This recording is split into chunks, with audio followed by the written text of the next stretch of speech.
j.holmes focuses on being viewed as a person of color thrashing on Amy Robach on digital recording. j.holmes is examining the job that race plays in his relationship with previous GMA3 co-anchor Amy Robach.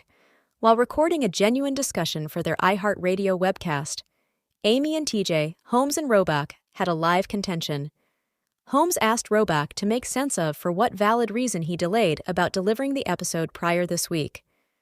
When you have somebody crying, that makes a specific dynamic where individuals feel like they need to act the hero of me versus really taking a gander at it from a more adjusted viewpoint, Robach said.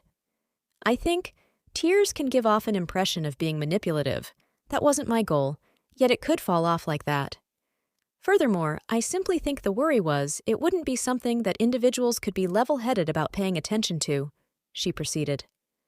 Holmes answered by saying Robach was being exceptionally cautious with her words during the explanation. I would rather not put this out in light of the fact that this will be, I dread, be seen as a person of color pummeling on a white lady. Presently assuming anyone took as much time as is needed and stood by listening to that digital broadcast, clearly I was not shouting, I wasn't doing anything. Holmes made sense of his thinking process. That couldn't have ever entered my thoughts. Race, the way that you're dark and I'm white couldn't have ever entered my thoughts, and that is somewhat to your point, Robach said. You need to contemplate things that I don't ponder, and truly, it took me one moment to really get my head around it. Holmes expressed that all through his profession, in meeting rooms and newsrooms, he has encountered the familiarity with racial elements before. I realize that there's just such a lot of bass I can place in my voice.